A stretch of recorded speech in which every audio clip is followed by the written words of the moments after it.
kelompok Bebek Pedaging, dan saya Yulmia Nandasari. Saya Maria Veronica Widuri Goleng. Saya Gratia Maria Veronica. Saya Stefanus Mario Salitate.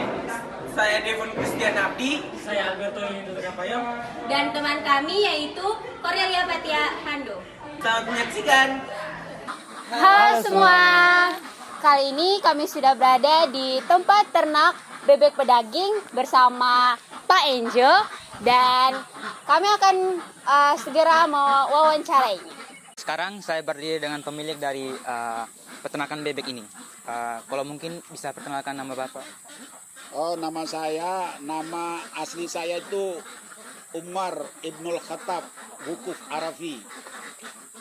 Panggilannya itu Om Enjo. Kalau boleh tahu alamat lengkap dari usaha ini? Alamat di sini ini di Jalan Perwira, Kampung Onewitu, RT 02, RW 01, Kelurahan Kota Ratu, Kecamatan Ende Utara, Ende Flores, NTT. Pertanyaan pertama, sudah berapa lama usaha ini dibangun? Usaha ternak ini sudah berjalan 3 tahun. 3 tahun? Ya, 3 tahun. Berarti sejak tahun 2019 ya? 2019, ya. Sudah 3 tahun. Apa yang menjadi latar belakang dan motivasi dibangunnya usaha ini? Saya dulu itu kan kuliah di Jombang sana. Artinya kalau kuliah itu setelah kita kuliah habis, kira-kira mau saya bawa itu pikiran apa sih yang mau saya bawa ke Ende ini? Mau ke Ende ini mau bawa apa gitu? Kan rata-rata teman-teman kalau pulang kan bawa ijazah. Saya pengen tuh punya ada nilai lain gitu itu, nilai lebih yang lain gitu. Jadi di Jombang sana tuh ya selain saya belajar ternak itik, saya juga belajar ini proses pembuatan tahu tempe gitu. Jadi hal-hal yang lain itu sehingga di saat saya pulang nanti saya bisa tularkan ini ke Ya, bukan hanya bawa ijazah tapi ijazah saja ada artinya bawa bebek. bawa. Yang saya harapkan juga anak-anak ini juga seperti ini gitu loh. Ya, amin. Jadi ya ada nilai lebih lah selain ijazah gitu. Bagaimana ketika Bapak mulai membangun usaha ini? Ini kaitannya dengan aturan daerah bahwa di NTT ini kita tidak boleh bawa anakannya ini. Kenapa? Kita mayoritas kita di sini kan Katolik kan, Kristen kan di sini.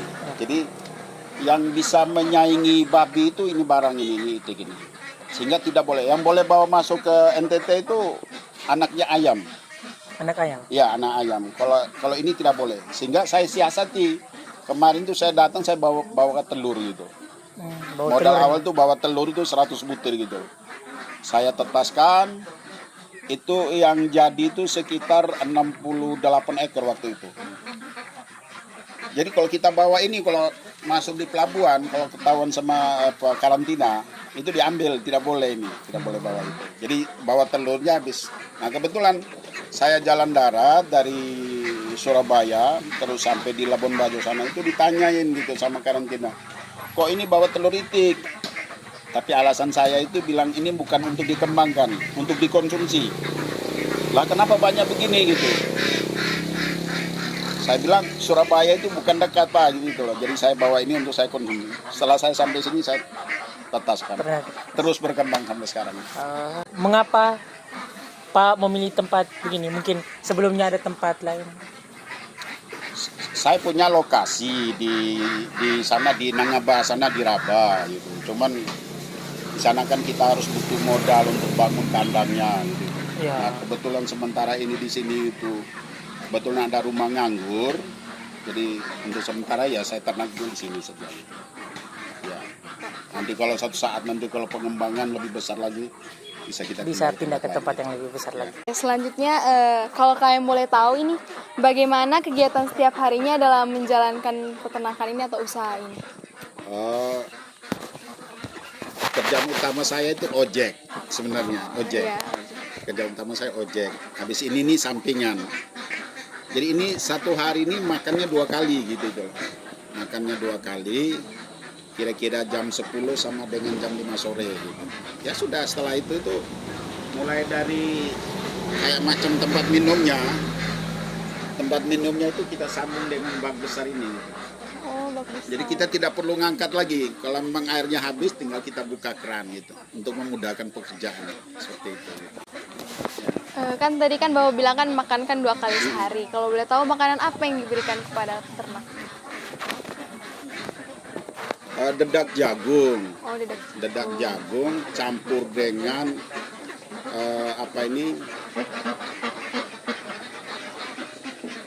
dedak padi ini, dedak padi, dedak jagung plus sama konsentrat.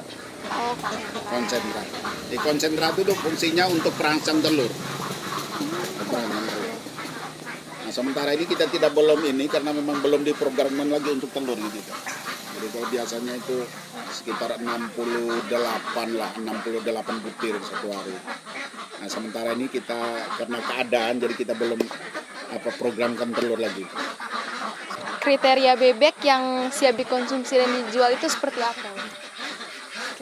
Kalau yang dikonsumsi itu umurnya itu dari habis netas ke potong ini, konsumsi ini dia umurnya 45 hari. Nah, 45 hari itu kita sudah panen itu. Itu bobotnya kalau kita kasih makan bagus itu bisa 2 kilo. Lumayan besar ya? Ya, besar memang 2 kilo. Besar. Emang ini jenis pedaging itu. Apa saja kendala yang dialami saat berternak bebek? Ini kan banyak sekali, pasti ada kendala. Kendala pertama itu kita lokasi. Habis yang kedua modal. Habis, kalau lokasi ini kan kita lokasi di kampung sini. Ya. Kadang-kadang tuh pengaruh bau. Oh, pengaruh. Ada lingkungan juga. Tapi ya kita atasi dengan kalau kita punya telur atau memang kita pas lagi banyak lagi panen, ya kita ingati tetangga lah. Telurnya kita kasih mungkin yang di sini kita kasih 5 butir. Kita kasih di sebelah situ sama yang di belakang. Kalau ini kan rumah saya sendiri gitu. Oh, jadi aman. Jadi jenis-jenis bebek apa saja yang Bapak pelihara? Nah, yang ada sekarang ini ada 3. Pertama Peking.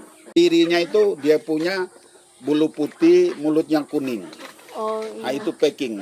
Itu pedaging asli awalnya itu. Habis disilang Peking dengan itik lokal. Hasilnya hibrida. Yang coklat putih ini hibrida. Jenis kedua. Yang ketiga ini namanya kuda hitam. Harga jual per jenisnya ini beda ke Bapak? Sama. Sama. Per kilo itu 100.000. Dalam sehari itu berapa keuntungan yang Bapak dapatkan? Biasanya per bulan. Oh, per bulan. Ya, per bulan. Kalau per hari ini kan kita akumulasi dari ini sampai 1 bulan, nanti baru bisa ketemu per hari. Berapa biaya yang dikeluarkan Bapak untuk budidaya bebeknya? Satu hari ini nih dengan kondisi hari ini nih sekarang ini itu 105.000 satu hari. Ingin bertanya tentang media promosi. Untuk membuat usaha ini semakin dikenal di masyarakat Kota Ende, maka bentuk promosi seperti apa yang biasa Bapak lakukan? Paling-paling ya yang sederhana itu kita posting di Facebook. Media sosial. Di media sosial. Habis kadang-kadang kalau pas kita lagi potong banyak, kita angkat di status di WA itu loh. Nah, itu teman-teman sudah tahu itu. Lalu kendala dalam mempromosikan usaha ini apa biasanya Bapak alami? Lah ya pas saat kita mau posting ini barang, kadang-kadang ya kita pusat data habis. Kita titip sama kawan-kawan lah untuk itu. Kan jarak konsumen yang biasa membeli bebek pedaging. Yang ada langganan yang di warung-warung. Habis yang kedua yang dari rumah sakit tadi itu loh. Ya. Itu sering itu. Satu hari itu pasti ada saja lah gitu. Selanjutnya, bagaimana sistem penjualan bebek pedaging hasil ternak ini? Sistem penjualan. Sistem penjualnya itu ada yang mereka datang beli bibitnya. Ya, ada yang harganya itu yang 40.000 itu mereka ada yang minta seperti itu gitu. Ada yang minta yang 60.000. Ada yang besar begini. Ada yang sudah dipotong, itu. Jadi ada yang kita jual itu sudah dalam keadaan potong juga. Dan selanjutnya, apakah ada pekerja yang magang atau apa sendiri di sini? Di sini itu ada beberapa sudah yang kerja, sudah 2 orang itu kita kasih gaji. Cuman ngurus ini yang paling berat ini kan satu hari ini kan 2 kali kasih makan gitu. Itu kalau tidak salah saya kasih gaji 1 juta itu. Tapi orangnya datangnya terlambat. Biasanya jam 7 dia sudah di sini, pulang jam 4 sore itu. Tapi ya saya suruh keluar, habis kerjanya datang terlambat terus. Bagaimana cara usaha ini mempertahankan usahanya terhadap beberapa pesaing usaha sejenis? Jadi belum ada pesaing. Kita ini yang awal di sini. Ya. Jika ada, bagaimana Kalau mempertahankan? ada ya artinya tetap kita pelihara, habis kita promo. Tetap mempertahankan kualitas ya. Oh ya, kualitas itu sudah jelas. Apa rencana Bapak ke depannya untuk usaha ini? Impiannya untuk usaha ini? Impian saya itu pengen mencari orang muda yang mau beternak. Orang muda yang mau beternak mandiri itu, nah kita dorong.